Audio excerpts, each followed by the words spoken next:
조영호 한진그룹 회장에 대한 구속영장이 결국엔 기각됐습니다. 그런데 최근 권성동 의원, 이채필 전 노동부 장관까지 검찰이 청구한 구속영장이 번번이 기각되는 사례가 발생하고 있어서 검찰과 법원 사이에 심상치 않은 기류가 포착되고 있습니다. 네, 또 기내식 대란의 책임 공방이 아시아나와 대한항공 사이에 오가고 있어서 승객들의 분통이 터지고 있는 상황입니다. 네. 이 밖의 사건 사고 소식들 양지열 변호사와 함께 짚어보겠습니다. 어서 오십시오. 네, 어서 오세요. 안녕하세요.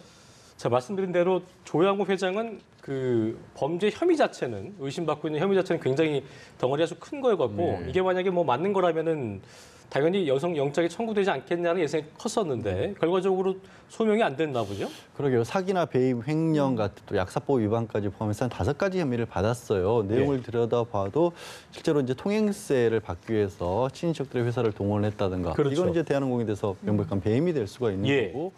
그다음에 이제 예를 들어서 자신의 자녀들에게 회사의 경영권을 물려주기 위해서 비상장 계열사 회사 주식을 싸게 팔았다가 비싸게 사는 방법으로 또 회사에 손을 끼쳤다는 부분도 있고, 예를 들어서 조현아 전 부사장의 이른바 땅콩 회항 사건 변호사 비용을 개인적인 문제인데도 회사 비용을 지급하겠다든가 이런 부분들은 이 사실만 들었을 때는 분명히 혐의 사실이 있어 보이는데 어찌된 일인지 법원에서는 이것들이 소명이 안 됐다라고 본 겁니다.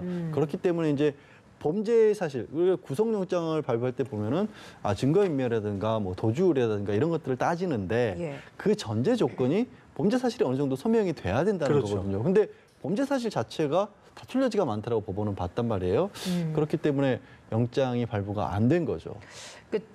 혐의만 봐서는 발부될 가능성이 높다라고들 보는 것인데 이번에 기각됐다라는 것은 그렇다면 소명이 좀 안 됐다. 검찰의 조사가 좀 미진했다 이렇게 봐야 되는 겁니까? 그러니까 법원이 보기에는 그렇게 본 것으로 봐요. 왜냐하면 소명이라고 하는 게 결국에는 입증의 정도인 거거든요. 그러니까 재판에서 유죄, 무죄를 판단할 때는 야 이건 의심할 여지 없이 정말 유죄다라는 정도로 입증이 돼야 되는데 영장실질심사에서는 이 정도면 죄를 지었다고 생각할 만하다, 그러니까 의심할 만하다는 정도만 되거든 소명이라고 합니다. 그런데 그것조차가 안 됐다라고 법원이 판단을 한 겁니다. 그래서 이게 과연 검찰의 수사 미진으로 봐야 하는 건지 저희가 법원에서 이제 양지열 변호사가 기자도 하셨기 때문에 저희가 언론 보도를 보면은 되게 많은 혐의들을 저희가 접할 수 있잖아요. 그리고 상당히 명확해 보였던 부분들도 있었거든요. 지금 이제 앞서 말씀드린 부분도 이 정도 얘기가 나올 정도라면, 그리고 이제 경제범죄라는 게 좀 까다롭긴 합니다만 검찰이 뭔가 언론에 대해서 이런 정도 얘기를 해줄 정도라면 그걸 입증한다는 결국에는 회계 장부 같은 것들은 객관적인 자료들이거든요. 근데 그런 것을 통해서도 법원이 소명이 안 됐다라고 본 거죠. 그렇군요. 이게 아까 저희가 앵커 멘트에서 검찰과 법원 사이에 어떤 심상치 않은 기류가 포착된다. 이 부분에 대해서는 어떻게 좀 보고 계세요? 글쎄 이걸 벌써 제가 사실은 이 영장 청구와 관련된 기각이나 이런 부분을 말씀을 드릴 때 굉장히 조심스러운 게 국민들이 받아들이긴 도저히 받아들이기 어려운 부분이라도 속사정을 알고 보면 또 법원으로서 그렇게 결정할 수밖에 없었던 이유가 있는 때도 있고 또 반대로 정말로 뭔가 이거는 일반적인 사안으로 봤었을 때는 발부하는 게 마땅한데 발부되지 않았다는 경우도 있거든요. 문제는 영장 발부와 관련돼서 법원이 그러니까 영장 실질 심사를 전담하는 판사가 어떤 기준에 의해서 기각을 했느냐, 발부를 했느냐, 이게 알 수 있는 정보가 없어요. 그러니까 말씀드린 것처럼 그냥 소명이 안 됐다, 다툼의 여지가 있다, 그래서 방어권 보장을 해줘야 된다, 이런 정도 얘기만 하기 때문에 나중에 판단하기 참 어려운데, 어떻게 보면 통계적으로 본다면 굉장히 이례적이긴 합니다. 말씀하신 것처럼 3차례나 검찰에 영장을 청구했는데 보통 이런 정도의 수사를 하면 국민적인 어떤 여론에 떠밀려서도 하지만 그만큼 또 아주 신중하게 수사를 하는 것도 맞거든요. 그런 측면에서 본다라고 하면 상당히 이례적인 일이긴 하죠. 그렇죠. 조현민 전무 물컵 갑질 사태 이후에 한진가에 대한 조사가 전방위적으로 이뤄진 사건이었는데 이게 매번 영장이 발부됐는데 매번 기각이 됐거든요. 이렇다 보니까 검찰이 좀 동력을 잃지 않을까라는 지적도 있습니다. 어떻게 보십니까? 일단 수사 자체가 이제 구속을 한다고 해서 거기서 어떤 의미한 진술을 이끌어내기는 좀 어려운 상황이긴 했었습니다. 어차피 전면적으로 부인하고 있었고 그러면 객관적인 증거를 얼마나 수집할 수 있느냐의 문제인데 구속 여부와 또 증거 수집 여부와는 좀 다를 수도 있거든요. 특히 이제 조양호 회장 같은 경우에는 말씀드린 바와 같이 회계장부라든가 그동안의 회사 경영 상황 같은 것들은 객관적인 자료가 있어요. 어차피 인정될 수 있는 거고 그 자료를 놓고도 부인한다면 오히려 이제 본 재판에 들어가서는 본인에게 불리하게 작용할 수도 있는 게 재판이기 때문에 그렇게 구속 자체를 가지고 수사 동력이 아예 꺾였다고 말씀드리긴 어렵지만 예. 어쨌든 검찰 입장에서는 흔히 말해서 분위기가 좀 많이 좀 힘이 빠진다고 심울해지겠죠. 해야겠죠. 네. 근데 어쨌든 청구를 하려고 했던 검찰의 입장에서는 저희가 볼 때는 그런 증거 자료 같은 거를 잘 입수하지 않았을까라고 내심 생각을 했었는데 네. 그런 게 어쨌든 미진했다는 거죠. 결과적으로. 그 법원이 그렇게 판단을 한 거죠. 근데 이제 통상적으로 그러니까 검찰 기준에서는 이 정도면 괜찮겠다 싶었지만 예. 법원은 아니다라고 이해한 거고. 그러니까 모든 경우에 뭐 통계라는 것을 적용한다라는 게 좀 안 맞을 수도 있지만 대개 한 80% 가량이 영장이 발부가 됩니다. 검찰에 청구한 거에. 그런데 이렇게 3번 연달아서 기각이 된다라고 하는 이례적이다. 것은 좀 이례적이긴 하죠. 확률로만 놓고 본다면. 네, 그렇다면 이제 수사를 좀 더 보강을 해서 영장을 재청구를 할까요? 어떻게 보십니까? 재청구 가능성이 그렇게 높지는 않을 것으로 않다고요? 보여요. 왜냐하면 지금 대한항공의 조양호 회장에 대한 검찰의 영장 청구까지 수차례 압수수색이 있었지 않습니까? 그리고 소환 조사도 했었고 또 어떤 더 추가적으로 뭔가를 찾아낼 수 있을 가능성이 그렇게 높지는 않아 보여서 예. 당장 재청구하기보다는 이게 어쨌든 소명이 안 됐다고 봤지만 뭐 법리를 재구성한다라든가 아니면 법원이 혹시 영장 전담 판사가 놓쳤을 만한 어떤 증거 부분에 관해서 강조를 좀 한다든가 하는 식으로 본안 재판으로 갈 가능성이 더 높아 보입니다. 알겠습니다. 예. 그 앞서서 강원랜드 채용 비리 의혹 혐의를 받고 있는 권성동 의원 건도 그렇고 노총 와해 혐의 받고 있는 이채필 전 장관 건도 그렇고 여기도 기각된 것이 검찰의 수사가 좀 무리하게 진행된 건지 아니면 법원의 어떤 영장 심사 기준이 높아진 건지 이에 대한 궁금증은 있는 것 같습니다. 지금 갑론을박이 좀 이어질 수밖에 없는 게 조양호 회장의 경우도 그렇지만 특히 권성동 의원 같은 경우에도 권 의원에 대한 체포 동의안을 구속영장을 회기 중에 뭐 청구할 것이냐 가지고 검찰 내부에서도 알leg이 좀 있었지 않습니까? 예. 기억하시면 문무일 검찰총장과 이게 제2의 수사 외압이라는 얘기까지 있을 만큼 이 강원랜드 사건 특별수사팀에서는 굉장히 영장 여부를 가지고 민감하게 검찰 내부에서도 움직임이 있었는데 그 과정에서 사실은 이 검찰도 자문위원회 과정도 거쳤고요. 또 문무일 검찰총장도 이 다른 부분이 아니라 이 권성동 의원이 수사에 외압을 행사했던 부분은 좀 뺐으면 좋겠다라는 의견들이 자문위에서도 나왔기 때문에 예. 그 부분은 제외를 하고 영장을 청구를 했었던 거거든요. 네. 예. 그런데 그 부분에 대해서 법원이 영장을 기각하면서는 아예 법리상 다툼이 있는 것 같다라는 식으로. 그러니까 법리상 다툼이 있다는 건 다른 게 아니라 이 사실이 다 인정이 된다고 치더라도 이게 범죄가 되는지 아닌지를 명확하지 않다는 거거든요. 예. 그것 때문에 검찰에서는 상당히 좀 자존심을 상해하기도 하고 왜냐하면 검찰도 준사법기관이라고 법에 대한 판단하는 거고 또 특별수사팀의 현역 국회의원에 대한 어떤 수사였기 때문에 상식적으로 굉장히 신중을 기했다고 보는 게 맞지 않습니까? 그런데도 법원이 야 이건 법적으로 봐서 과연 범죄가 될지조차도 불명확하다라는 식의 판단을 해서 과연 이게 어떤 판단인지는 잘 저도 이해가 가지 않습니다. 다시 얘기하면 혐의 소명은 했는데 이게 법이 잘못된 건지 모르겠어. 벌 받을 예. 건지 아닌지 모르겠어라고 이게 근데 같은 다 어떻게 보면 변호사님도 그렇고 다 법조인들인데 공통적인 상식적인 선이 있잖아요. 그렇습니다. 이걸 잘못됐다 생각하는 그게 어긋날 수 있는 건가요? 그러니까 그게 이제 굉장히 이례적이죠. 근데 다만 이제 법원에서 또 그걸 가지고 추가적인 해명을 내놓은 게 영장 기각 사유에는 그냥 통상적으로 다툼의 여지가 많다는 정도밖에 담지 않았다. 그래서 예. 이런 부분으로 오해하지 말라라는 얘기도 나왔지만 그만큼 이제 다른 얘기가 아니라 검찰에서는 발부에 대해서 무게를 더 뒀었는데 법원에서 기각된 게 검찰로서 받아들이기가 아마 뼈아팠던 모양이죠. 이채필 전 장관의 같은 경우에는 좀 어떻습니까? 이채필 전 장관의 경우에도 이제 사안의 중대성이 비춰봤었을 때는 역시 전직 장관이라는 점 그리고 어떤 그 추가적인 어떤 큰 이전 정권에 있어서의 모순점이랄까요? 일종의 적폐에 가까운 예. 것들 그리고 대기업과 연관되어 있는 부분이라서 이게 중대 범죄라고 생각을 해서 발부 가능성이 사실은 높다는 게 또 이채필 전 장관도 중론이었는데 요즘 이렇게 법조계의 중론들이 양 변호사는 어떻게 생각했었어요? 저도 될 거라 개인적으로는 생각했었어요? 예, 뭐 다 이 거론된 분들의 발부 가능성이 높다라고 보는 편이었거든요.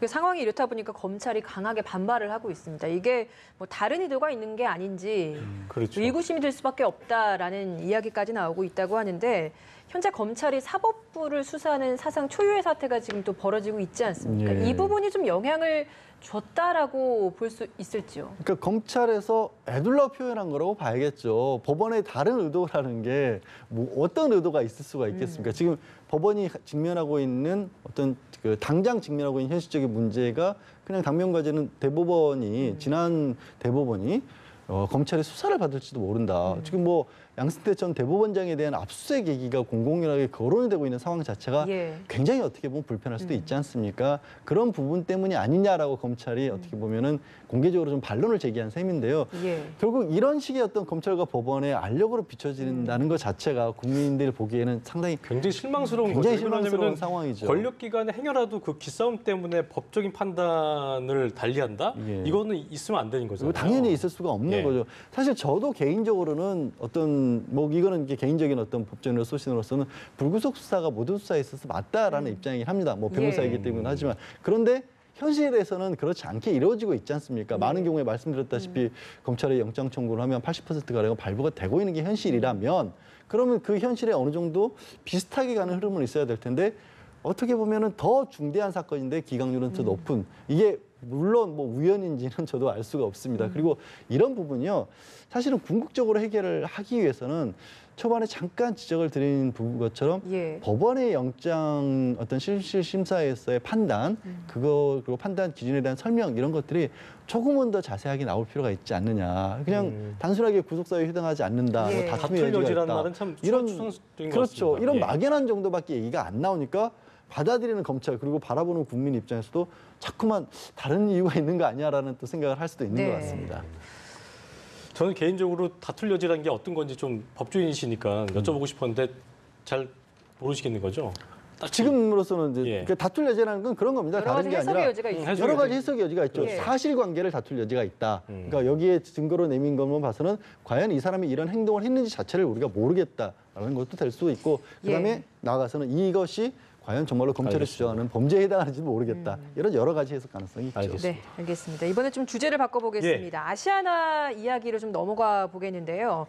기내식 사태 이후에 이제 오히려 아시아나 내부가 아니라 아시아나와 대한항공 간의 문제로 좀 번지고 있는 것 같습니다. 그렇습니다. 일단은 박상구 회장이 기자회견을 할 때 발언이 좀 문제가 됐다라고 하는데 예. 이 관련 발언 먼저 좀 보고 대담 이어가도록 하겠습니다. 함께 보시죠. 또 극단적으로 대한항공에서 도와주면은 또 해결할 수 있었습니다. 근데 죄송스럽게도 협조를 못 받았습니다. 제가 항공 사람을 하지만은 서로 협력할 거지만 항상 협력을 하는 게 맞다고 생각을 했습니다. 들어보셨는데 도대체 그렇다면 대한항공이 뭘 협조를 안 해줬다는 겁니까? 글쎄요. 일단 저는 그 협조 여부를 떠나서 저런 얘기가 좀 놀라운 것 어떤 같아요. 사과 기자회견장에서 할 말은 이 인가에 관해서부터가 의혹이긴 합니다. 국민들 많은 분들이 뭐 이유 여하를 떠나서 결과가 잘못된 부분이 나왔고 그래서 결국엔 총 책임자라고 있는 그룹의 회장이 나와서 사과를 하는데 결국 남 탓을 하는 것처럼 비춰질 수밖에 없지 않습니까? 예. 그런데 과정은 어떤 거냐면 이런 겁니다. 이제 아시아나가 기내식 공급업체를 바꾸는 과정에서 이 바꾸기로 계획을 해놨다가 알려진 바와 같이 지난 3월에 새로 짓고 있는 공장에 화재가 발생을 해서 결국 비상사태가 벌어졌지 않습니까? 네. 그걸 수습하려고 여기저기 알아보는 과정에서 대한항공에도 협조 요청을 했다는 겁니다. 그런데 당시에 대한항공에서는 거절을 했다라는 그런 얘기를 지금 하고 계신 거고 예. 대한항공에서 또 추가 해명이 나왔죠. 그때 당시에는 거절을 했지만 이게 기내식 공급 사태가 벌어지고 나서는 우리가 직접적으로 제안을 했노라. 하지만 이제는 또 아시아나에서 이 부분을 거절을 했다라고 얘기를 하고 있는 겁니다. 예. 네. 보니까 아시아나항공이 관세법 때문에 대한항공의 도움을 받을 수 없었다는 얘기도 있는데 이거는 어떤 얘기예요? 이거는 이제 기내식을 공급받는 과정에서 전체 포장이 다 된 상태의 완성품을 공급받는 것은 상관이 없는데 예. 일부 식자재 같은 것을 받아들이거나 이런 것은 현재 금지가 되어 있다고 합니다. 한국 네. 관세법에 의해서. 근데 대한항공에서 제안한 내용 자체가 일부 그러니까 아시아나에서 자체적으로 해결을 못하는 부분들을 공급을 해주겠나라는 식의 제안이 있었기 때문에 아시아나는 그래서 받아들일 수 없었다라는 건데 이건 역시도 사실 양쪽의 얘기가 조금은 달라서 뭐 정확히 이래서였다라고 단정적으로 말씀드리기는 어려운 상황입니다. 네, 그렇군요. 이렇게 회사 간에는 서로 이제 공방이 이루어지고 있는데 각 회사의 직원들 간에는 좀 연합이 이루어지고 있는 게 아닌가라는 생각이 드는 게 오늘 오후 6시에 이제 광화문 광장에서 아시아나항공 직원들이 집회를 연다고 했는데 여기에 대한항공 직원연대도 함께 하겠다고 합니다. 이런 행동을 좀 어떻게 보고 계십니까? 어떻게 보면은 뭐 대한항공이나 아시아나나 양쪽에 좀 해묵은 어떤 경영상의 문제점들 그리고 그 구성원들이 가지고 있었던 어떤 문제의식 이런 것들이 지금 극단적인 어떤 사건들이 벌어지면서 이게 밖으로 튀어나오고 있는 것이고요. 진작에 고쳐져야 될 것들이 우리가 이제 대한항공 일도 그렇고 아시아나 일도 그렇고 내부에 관해서 국민들이 비로소 관심을 가지고 들여다보면서 야 어떻게 대한민국을 대표하는 항공사들이 이렇게까지 주먹구구식으로 경영을 했을까? 예. 그렇습니다. 이게 도대체 전문가 집단이 있는 것이야 라는 얘기가 나오는데 사실은 내부 구성원들 입장에서는 굉장히 억울할 수 있지 않습니까? 굉장히 열심히 일을 해왔었고 자신의 어떻게 보면은 그 경력을 다 바쳐서 근무를 해왔는데 그런 어떤 모습을 본다라는 국민들에게 그런 시선을 받는다는 게 그래서 그 부분들을 개선하고자 하는 내부의 움직임이고요. 저는 이런 기회에 이 생각도 해봅니다.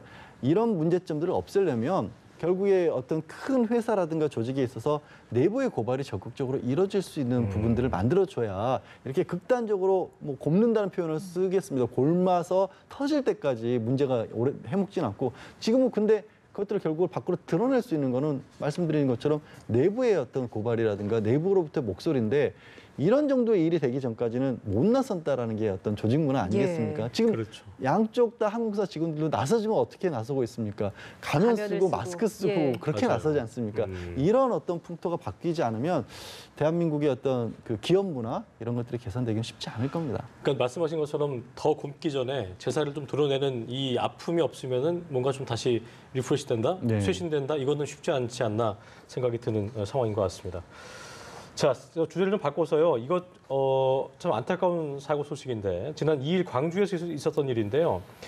구급차가 신호 위반 교통사고가 난 건데 그 이송 중인 환자는 숨졌고 구급대원이 입건됐다 하더라고요. 이거 예. 어떤 얘기예요? 그러니까 이게 이제 90세의 그 어르신인데 호흡곤란 증상을 일으켜서 환자가? 예. 호흡곤란 증상에서 급히 119 수송이 나섰던 거죠. 그래서 지금 현재 구급차량, 소방차량 같은 경우에는 불가피한 경우에 신호 위반까지는 해도 괜찮습니다. 이게 예. 도로교통법상 예외를 적용하는데 다만 신호 위반을 한다는 부분하고 운전하는 과실이 있어서 사고를 일으켰을 때 책임을 지는 부분하고 좀 분리해 놨거든요. 예. 그 신호 위반을 해도 좋다는 얘기가 사고를 일으켜도 다 면책이 된다는 건 아닌데 지금 말씀하신 교차로 사거리에서 빨간불일 때 이 구급차가 운행을 하다가 사고가 났고 그 과정에서 이 이송 중이던 환자가 사망을 했습니다. 예. 다만 이게 사고 때문에 사망을 한 건지 아니면 원래 그렇죠. 이송을 예. 하게 된 호흡곤란 증상인지는 밝히지 않았는데 이 CCTV 같은 것에서 촬영된 화면을 보면 그 사고로 구급대원들이 몸이 바깥으로 튕겨 나온 상황에서도 그렇죠. 이 예. 환자를 돌보기 위해서 정말 애를 쓰는 모습이 나오지 않습니까? 그러니까 그렇게까지 애를 쓰고 자신의 몸을 돌보지 않았던 분들인데 또 이게 입건이 됐다고 하니까 국민들 입장에서는 야 이런 상황에서까지 이게 형사처벌의 대상이 될 수도 있다라는 게 너무 안타깝다라는 목소리가 높은 거죠. 그렇죠. 그렇다 보니까 과연 어느 정도 수위의 처벌을 받게 될 것인가 이것도 좀 궁금해지거든요. 말씀드린 것처럼 원론으로 돌아가야 될 것입니다. 그러니까 신호 위반으로 사고가 났었을 때는 신호를 위반하는 것 자체를 과실로 봅니다. 그렇기 때문에 그때는 그냥 교통사고 처리 특례법에서 교통사고로 형사처벌까지 할 수가 있는데 그러니까 구급차는 예외 적용이 없는 거예요. 그러니까 그래서 지금 말씀드려요. 구급차는 신호 위반 자체는 괜찮다고 보는 거거든요. 해당하지 않는다. 그렇기 때문에 원론적으로 교통 흐름을 보고 있었을 때 도로의 어떤 주의 의무라는 거. 그러니까 우리가 이게 결국엔 실수로 사고를 일으키지만 형사처벌을 하는 것은 늘상 반복적으로 일어나는 일이기 때문에 그만큼 조심해야 된다는 의미에서 이거를 과실이지만 형사처벌까지 하는 거거든요. 예. 신호를 무시한 거는 좋은데 그렇더라도 뭐 사고가 날 가능성 이런 것들을 미리 알 수 있었다거나 그런 뭐 걸 피할 수 알 있었는데 수가 있고 피할 수가 그러니까 있기가 참 쉽지 않거든요. 쉽진 않죠. 그런데 예. 그런 부분을 좀 따져봐야 될 것이고 거기에 더해서 이게 환자가 급하게 이송되고 있었던 특수한 사정까지 고려를 해서 입건이라는 거는 이제 형사처벌을 할 수 있을 건지 없을지 조사를 해야 된다는 단계이기 때문에 예. 아마 저는 경찰에서건 아니면 실제 법정이라는 검찰에서도